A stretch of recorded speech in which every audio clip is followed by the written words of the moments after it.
देखो बच्चों, कठिन सवाल आसान जवाब। क्योंकि गणित हुआ आसान रे बच्चों, गणित हुआ आसान।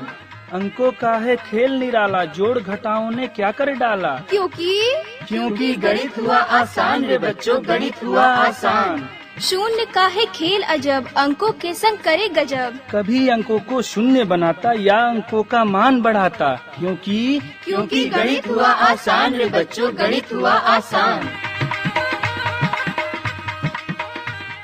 अलवर की आवाज 90.8 FM पर मैं हूं आपके साथ, आपका दोस्त बसंत।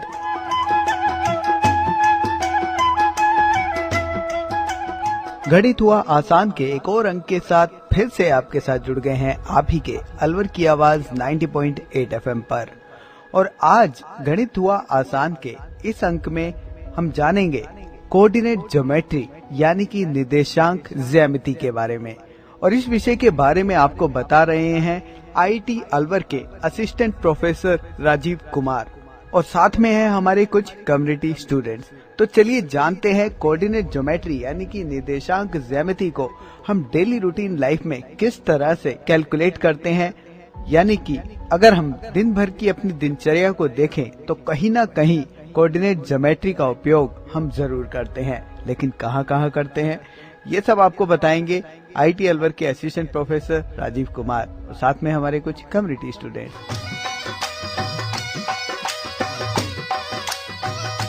नमस्कार बच्चों।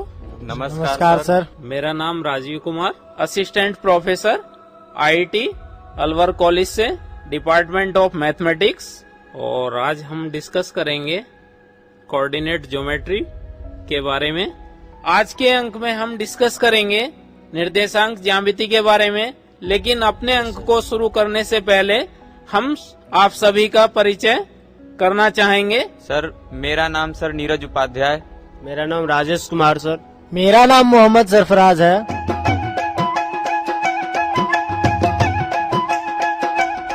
सबसे पहले हमें पता करना है कि कोऑर्डिनेट ज्योमेट्री होती क्या है, कहाँ इसका हम दैनिक लाइफ में यूज कर सकते हैं। तो उसके लिए कुछ हम पहले जनरल बातें डिस्कस करेंगे। जी सर।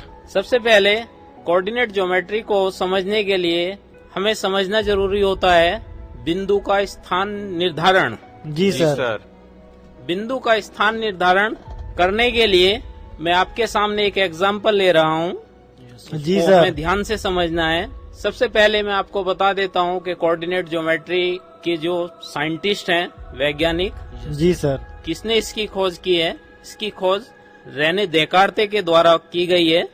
होता क्या है कि बेसिकली एक एग्जाम्पल हम इसको समझने के लिए ले रहे हैं। जैसे कि एक कोई रोड है, किसी शहर में आपका कोई फ्रेंड रहता है। जी सर।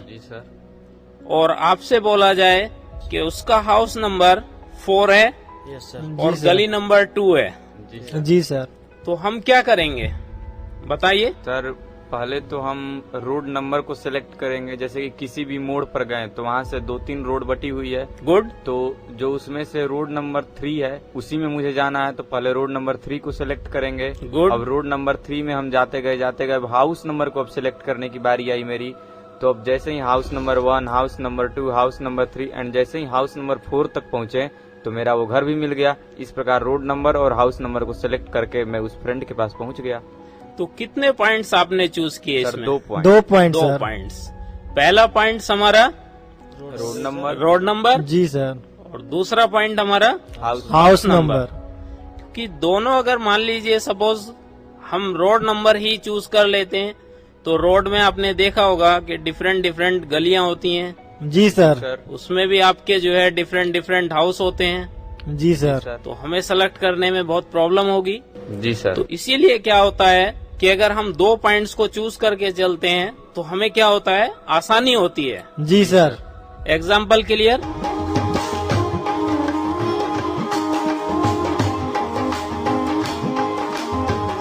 एक और हम एग्जाम्पल लेते हैं। सपोज आप कोई टेबल लेते हो और एक टेबल पर लैंप रखा है। जी सर। तो क्या आप उसकी स्थिति निर्धारण कर सकते हैं? जी सर। कैसे करेंगे बताइए। कोई टेबल है, उसके मतलब कहीं भी उस पर एक लैंप रखा हुआ है। गुड। तो मैं टेबल के दो किनारों को, एक किनारों को एक्स अक्ष और एक किनारों को वाई अक्ष मान लूंगा जी। और अब जो वो लैंप है वो एक्स अक्ष से कितने दूरी पर है ये स्थान को निर्धारण कर लूंगा। फिर वो लैंप वाई अक्ष से कितने दूरी पर है ये भी स्थान को निर्धारण कर लूंगा। तो एक्स अक्ष से मिलने वाला एक बिंदु और वाई अक्ष से मिलने वाला एक बिंदु, आपने बताया ही था कि कोऑर्डिनेट को डिफाइन करने के लिए दो बिंदुओं को होना आवश्यक है। तो अब मेरा दोनों बिंदु मिल गया। अब इस बिंदुओं के माध्यम से मैं इस लैंप की स्थिति को ज्ञात कर सकता हूँ। गुड। देखिए मैं आपको इसके बारे में थोड़ा सा बता देता हूँ। जी हम सर। दो पिक्चर यहाँ पर मान लीजिए सपोज करते हैं, ये कोई लैंप टेबल पर आपने रखा है। जी सर। जी सर। इसको आप अलग डिफाइन कर सकते हैं, इसको आप अलग तरीके से डिफाइन कर सकते हैं। सपोज हम लेते हैं, ये हमारे सामने बैठे हैं। बेटा आपका नाम? मेरा नाम मोहम्मद सरफराज। मोहम्मद सरफराज। देखिए मोहम्मद सरफराज, अगर इसको डिस्कस करते हैं तो मोहम्मद सरफराज ने कहा कि ये लैंप सेंटर से लेफ्ट में है। जी सर। जी सर। बेटा आपका नाम? राजेश कुमार। राजेश। राजेश उसी लैंप को कहते हैं ये नीचे से 4 सेंटीमीटर ऊपर। जी सर। जी सर। और बेटा आपका नाम? सर नीरज कुमार। नीरज कुमार। नीरज कुमार उसी लैंप की स्थिति देखते हैं, ये कहते हैं कि ऊपर से 3 सेंटीमीटर। जी सर। सर तीनों का नजरिया कैसा हुआ आपका? डिफरेंट है सर। डिफरेंट है। जी सर। तो देखिए अब हम चाहते हैं कि तीनों का नजरिया हमारा डिफरेंट ना हो। जी बिल्कुल सर। तो क्या करेंगे आप उसके लिए? एक कोऑर्डिनेट ज्योमेट्री हम यस सर। सेलेक्ट करेंगे। जी सर। और उसमें हम क्या करेंगे, उस पर पॉइंट एक ओरिजिन बनाएंगे। एक आपने ली जो हमारी हॉरिजॉन्टल लाइन होती है, क्षैतिज line, that is x axis. जी सर। और जो हमारी वर्टिकल ऊर्ध्वाधर लाइन होती है वाई एक्सिस।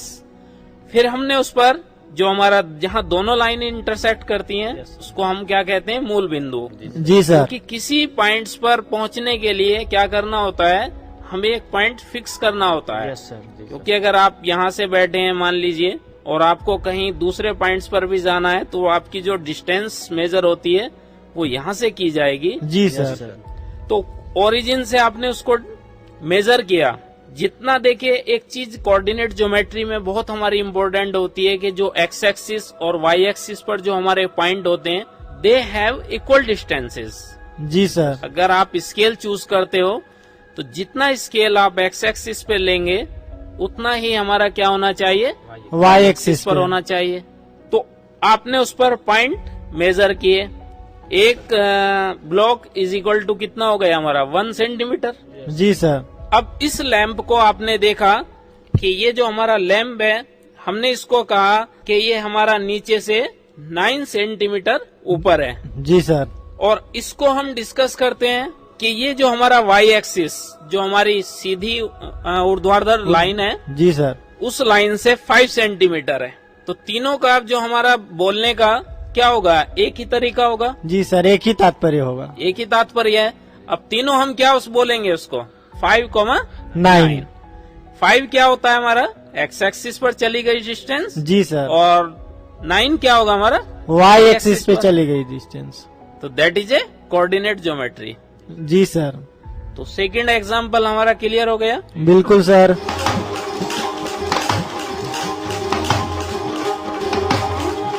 तो देखिए इसी टाइप में आगे हम बढ़ते हैं। और एग्जांपल आप बताइए मुझे क्या हो सकता है? सरफराज आप बताइए।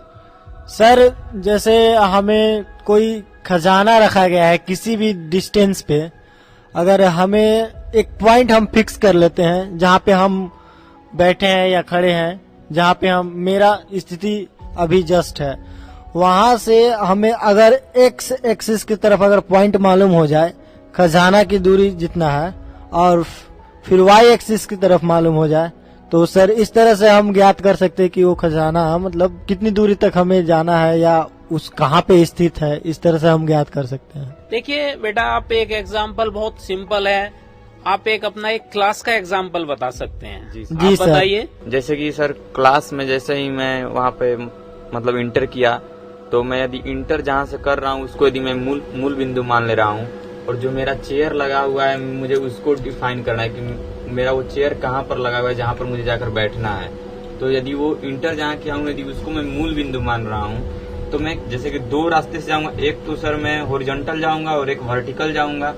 तो जो हॉरिजॉन्टल जा रहा हूँ वो इंटर बिंदु से, ओरिजिन वाले बिंदु से कितने दूरी तक हॉरिजॉन्टल को मेजर कर रहा हूँ, कितना डिस्टेंस हॉरिजॉन्टल चल रहा हूँ, और फिर वहां से चलने के बाद कितना डिस्टेंस वर्टिकल चल रहा हूँ। और ये यदि दोनों दूरी यदि मैं माप लिया, जैसे कि 5 सेंटीमीटर यदि हॉरिजॉन्टल चल रहा हूँ और 3 सेंटीमीटर यदि वर्टिकल चल रहा हूँ, तो जो मेरी चेयर की स्थिति है मेरे ओरिजिन बिंदु से वो है 5,3। तो इस प्रकार से मैं अपने चेयर का लोकेशन को फाइंड कर सकता हूँ और वहाँ पे आसानी से जाकर बैठ सकता हूँ। देखिए बेटा, एक मैं आपको एक छोटा सा एग्जांपल समझाता हूँ। जी आप सर। कोई भी एक कॉम्पिटिशन, जितने भी हमारे कंपटीशन एग्जाम होते हैं, आप कहीं बाहर देने जाते हैं, जी सर। तो एक क्या होता है, हमारा एक सिटिंग प्लान अरेंज किया जाता है। जी बिल्कुल सर। तो उसमें क्या होता है कि उस सिटिंग प्लान में आपने देखा होगा, सबसे पहले हम क्या करते हैं, अपनी सीट देखते हैं। जी सर। कैसे आप पता करते हो कि हमारी सीट कहाँ पर है? उसमें आप देखेंगे कि उसमें आपको दिखाया जाता है रो नंबर।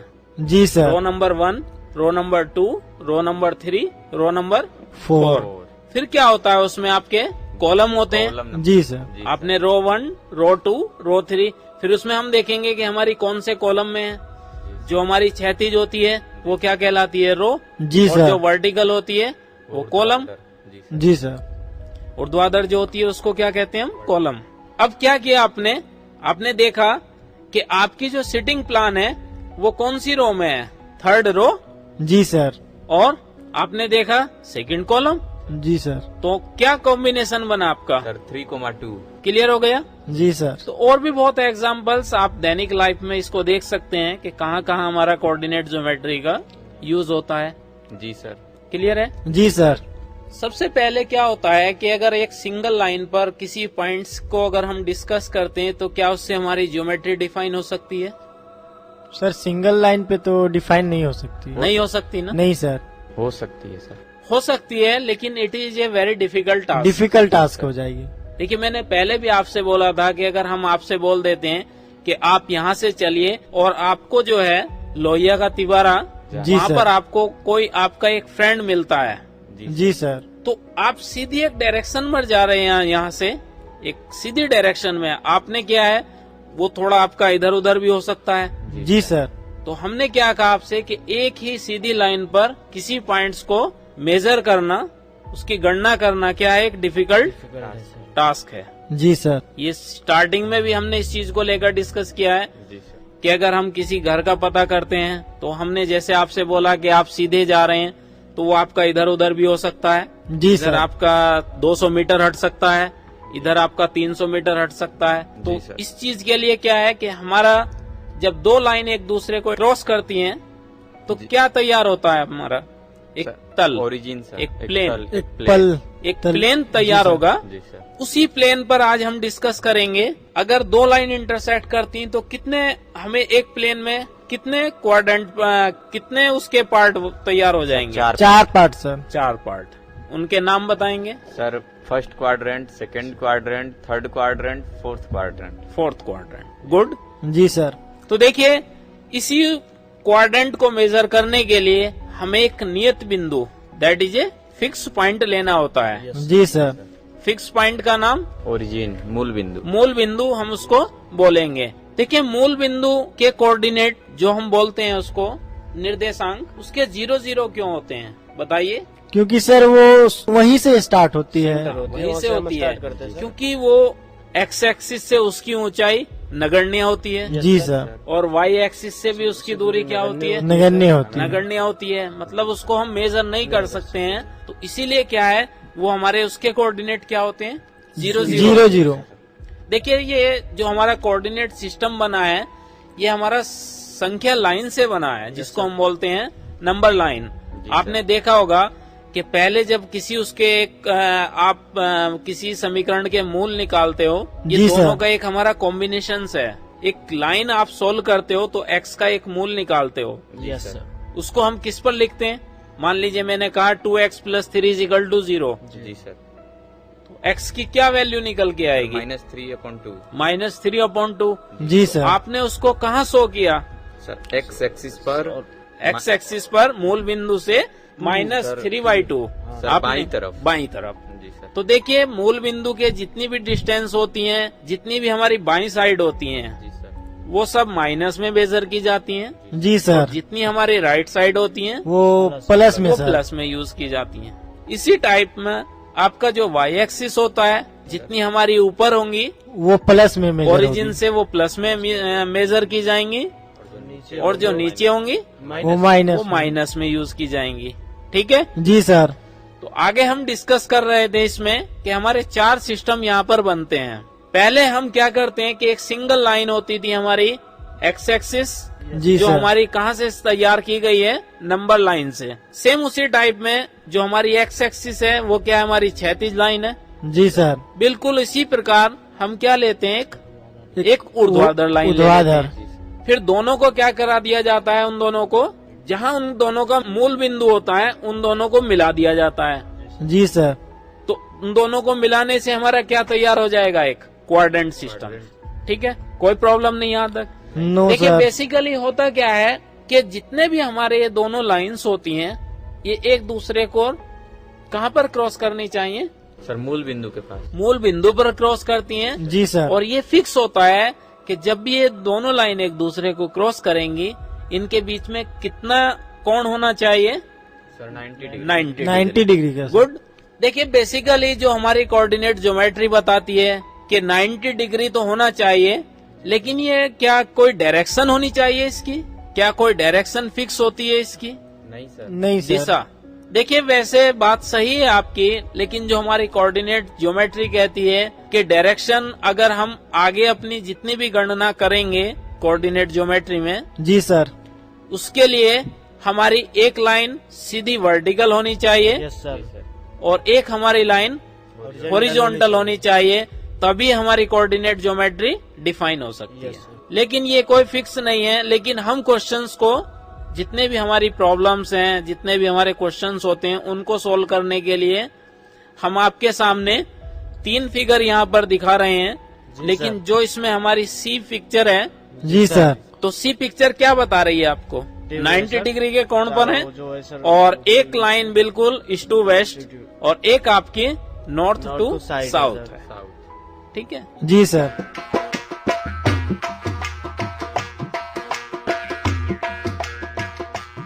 इसमें अब हम डिस्कस करते हैं कि जो हमारी एक्स एक्सिस होती है, Yes, sir. इसको एक नाम और दिया गया है। बताएगा कोई मुझे, क्या बोलते हैं हम इसको? भुज बोलते हैं सर। इसको हम भुज भी बोलते हैं। जी सर। और जो हमारी वाई एक्सिस होती है, कोटी बोलते हैं सर। उसको कोटी बोलते हैं। That is A ordinate.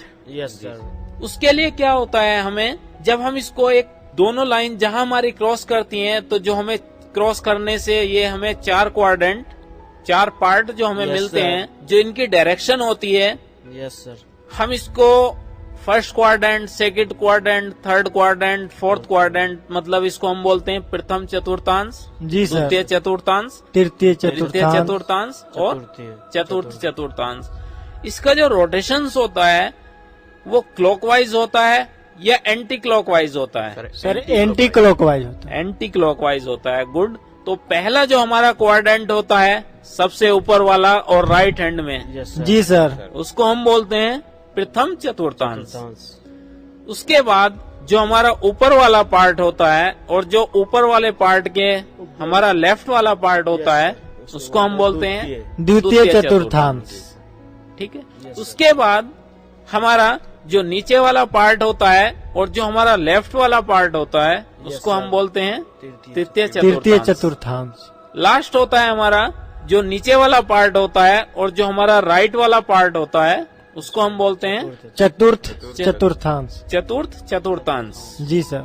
आगे अब इसमें डिस्कस करते हैं कि जो हमारा एक सिस्टम बनाया जाता है, किसी भी चतुर्थांश में आपने देखा होगा कि हम जब कुछ बिंदु आपने डिस्कस किया था कि हमें 2 पॉइंट्स के बिना हमारी कोऑर्डिनेट ज्योमेट्री एक्सप्लेन नहीं की जा सकती है।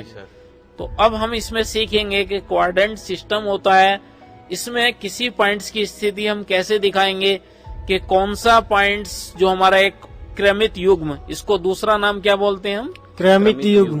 क्रमित युग्म, ऑर्डर्ड पेयर। जी सर। जो एक्स और वाई, इसको हम एक कोष्टक में लिखना जी सर। जरूरी होता है। जी सर।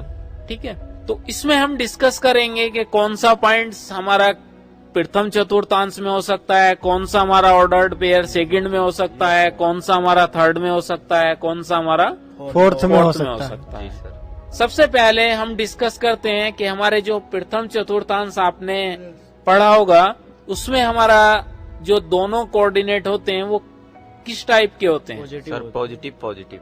पॉजिटिव पॉजिटिव, यानी कि पहला भी हमारा प्लस होता है और दूसरा भी हमारा प्लस होता है।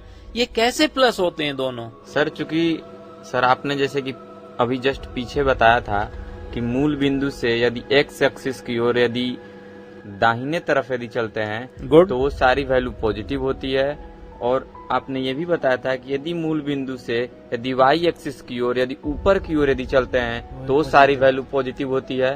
तो यदि इन दोनों के बीच में सर जो भी ऑर्डर्ड पेयर बनेगा वो ऑब्वियसली सर पॉजिटिव पॉजिटिव। जी सर। क्योंकि अगर हम प्रथम चतुर्थांश की बात करते हैं तो प्रथम चतुर्थांश में हम देखेंगे कि एक्स हमारा क्या होता है? प्लस होता है। और अभी हमने पढ़ा था कि जितना भी हम ऊपर की साइड मूव करते हैं उसमें हमारा y प्लस होता है। भी प्लस होता है। तो दोनों कोऑर्डिनेट क्या हो जाते हैं हमारे? प्लस प्लस हो जाते हैं। अब हम आते हैं किसकी बात करेंगे? द्वितीय चतुर्थांश। जी सर। द्वितीय चतुर्थांश में बताएंगे कि जो हमारा कोऑर्डिनेट पेयर होता है वो किस टाइप का होता है? Sir minus plus. जी सर। माइनस प्लस और प्लस। जी सर। सरफराज आप बताइए कि माइनस और प्लस कैसे होता है? सर आपने बताया था कि मूल बिंदु से जो हमारे एक्स एक्सिस के बाईं तरफ होंगे वो सारे वैल्यू माइनस में होंगे। गुड। और जबकि मूल बिंदु से जो वाई एक्सिस ऊपर की ओर होंगे वो सारे वैल्यू प्लस में होंगे। प्लस में। तो सर हम द्वितीय चतुर्थांश की बात कर रहे हैं तो ऑब्वियसली एक एक्स एक्सिस वाला जो होगा वो माइनस में होंगे और वाई एक्सिस वाले प्लस में होंगे। तो इस तरह से प्लस और माइनस होंगे, दोनों का कॉम्बिनेशन। जी सर। गुड।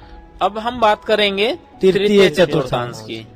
बेटा आप बताएंगे तृतीय चतुर्थांश किस टाइप का होता है और कैसे होता है? सर तृतीय चतुर्थांश में माइनस माइनस होती है सर। सर वो मूल बिंदु से जो हम एक्स एक्सिस पे बाएं ओर जाते हैं तो मेरी माइनस होती है, और मूल बिंदु से नीचे की ओर जब हम वाई एक्सिस पे जाते हैं तो वो भी माइनस होती है। इसलिए थर्ड क्वाड्रेंट में माइनस माइनस होती है। गुड। जी सर। जी सर। लास्ट आता है हमारा फोर्थ क्वाड्रेंट। फोर्थ क्वाड्रेंट, चतुर्थ चतुर्थांश। जी सर। उसमें बेटा आप बताएंगे। चतुर्थ चतुर्थांश में सर प्लस माइनस होता है। सर जैसा कि हम जानते हैं कि सर जब ऑर्डर्ड पेयर जब लिखते हैं तो सबसे पहले एक्स अक्ष की वैल्यू को लिखते हैं, मीन सर भुज लिखते हैं, फिर कोमा देकर फिर कोटि लिखते हैं और फिर छोटा कोष्ठ बंद कर देते हैं। गुड। तो सर पहले जब छोटा कोष्ठ स्टार्ट किए, अब मुझे एक्स अक्ष का भुज को लिखना है। तो एक्स अक्ष के भुज को लिखने के लिए मुझे एक्स डायरेक्शन में जाना होगा। तो जैसे कि मूल बिंदु है, मूल बिंदु से मुझे दाहिने तरफ जाना है। चतुर्थ चतुर्थांश के लिए मूल बिंदु से मुझे दाहिने तरफ की ओर जाना है एक्स एक्सिस में। तो सर जब दाहिने तरफ जाएंगे तो सर आपने अभी जस्ट पीछे बताया था कि मूल बिंदु से दाहिने तरफ एक्स अक्ष की ओर की वैल्यू पॉजिटिव होती है। तो इस प्रकार हम छोटा ब्रैकेट स्टार्ट प्लस लिख दिए, फिर कोमा, फिर आपने बताया था सर कि मूल बिंदु से जब नीचे की तरफ वाई एक्सिस की ओर जाते हैं तो सारी वैल्यू नेगेटिव होती है। तो छोटा bracket start plus comma minus फिर छोटा ब्रैकेट बंद। इस प्रकार से सर ऑर्डर्ड पेयर को डिफाइन कर देंगे। चलो अब हम इसमें एक छोटा सा एग्जाम्पल लेते हैं। जी सर। आप मुझे बताएंगे यस सर। 3,-5 ये कौन से क्वाड्रेंट में शो होगा? सर फोर्थ क्वाड्रेंट में हो जाएगा सर। फोर्थ क्वाड्रेंट में होगा। Yes sir. उसको बताइए किस टाइप में होगा? एक्स की वैल्यू सर 3 हो जाएगी। हाँ, और एक्स की वैल्यू हम 3 यूनिट्स चलेंगे। हाँ। यहाँ से चलेंगे। यस सर 3 यूनिट तक चलेंगे सर। और 5 की चलेंगे वाई एक्सिस पे नीचे की ओर। नीचे की ओर। तभी तो माइनस होगी मेरी। और 5 पॉइंट तक चलेंगे तो हम वहाँ पर फोर्थ क्वाड्रेंट में 3 और -5 डिफाइन कर देंगे, जो कि एक्स की वैल्यू 3 कहलाएगा और वाई की वैल्यू -5 कहलाएगा। आज के उसमें हमने जितना आपको समझाया, आपको सब कुछ समझ में आया? बिल्कुल सर। तो आगे के जो हमारा अगला अंक होगा उसमें हम आगे डिस्कस करेंगे। Yes sir. कि इनके बीच जो हम दूरी कैसे निकाल सकते हैं जी दो सर। पॉइंट्स के बीच में। जी सर। धन्यवाद बच्चों। धन्यवाद सर।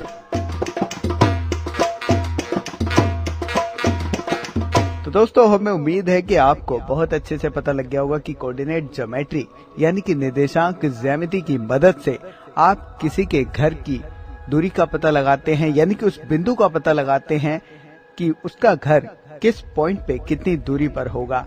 इस तरह के बहुत सारे एग्जाम्पल्स हैं जिनकी मदद से हम अपनी डेली रूटीन लाइफ में कोऑर्डिनेट ज्योमेट्री यानी कि निर्देशांक ज्यामिति का उपयोग करते हैं। इस विषय के बारे में आपको बता रहे थे आईटी अलवर के असिस्टेंट प्रोफेसर राजीव कुमार और साथ में थे हमारे कुछ कम्युनिटी स्टूडेंट्स। ये प्रोग्राम भारत सरकार के विज्ञान एवं प्रौद्योगिकी विभाग द्वारा प्रेरित एवं समर्थित किया गया। आपको ये प्रोग्राम कैसा लगा? आप अपने फीडबैक प्रतिक्रिया हमें दे सकते हैं। अपने फीडबैक देने के लिए हमारा पता है कम्युनिटी रेडियो अलवर की आवाज 90.8 megahertz, IT group of institutions, north extension, MIA Alwar, Rajasthan. हमारे फोन नंबर है 9587908908 और दूसरा नंबर है 0144512190। आप हमें मेल भी कर सकते हैं। हमारी ईमेल आईडी है radioalvar@gmail.com और साथ ही इस प्रोग्राम को आप ऑनलाइन यानी कि इंटरनेट पर भी सुन सकते हैं। इंटरनेट पे सुनने के लिए आपको लॉगिन करना है www.i-radiolive.com पर और साथ ही मैथमेटिक्स यानी गणित हुआ आसान के एपिसोड आप ऑनलाइन यानी कि इंटरनेट के माध्यम से एक दुनिया अनेक आवाज के वेबसाइट पर भी सुन सकते हैं। वेबसाइट है www.edaa.in। लॉगिन कीजिए और कहीं भी बैठकर ऑनलाइन आप इन मैथमेटिक्स के प्रोग्राम को सुन सकते हैं। इसी के साथ अपने दोस्त बसंत को दीजिए इजाजत। नमस्कार। आओ बच्चों, देखो बच्चों, कठिन सवाल आसान जवाब। क्योंकि गणित हुआ आसान रे बच्चों, गणित हुआ आसान। अंकों का है खेल निराला, जोड़ घटाओं ने क्या कर डाला। क्योंकि गणित हुआ आसान रे बच्चों, गणित हुआ आसान। शून्य का है खेल अजब, अंकों के संग करे गजब। कभी अंकों को शून्य बनाता या अंकों का मान बढ़ाता। क्योंकि गणित हुआ आसान रे बच्चों, गणित हुआ आसान।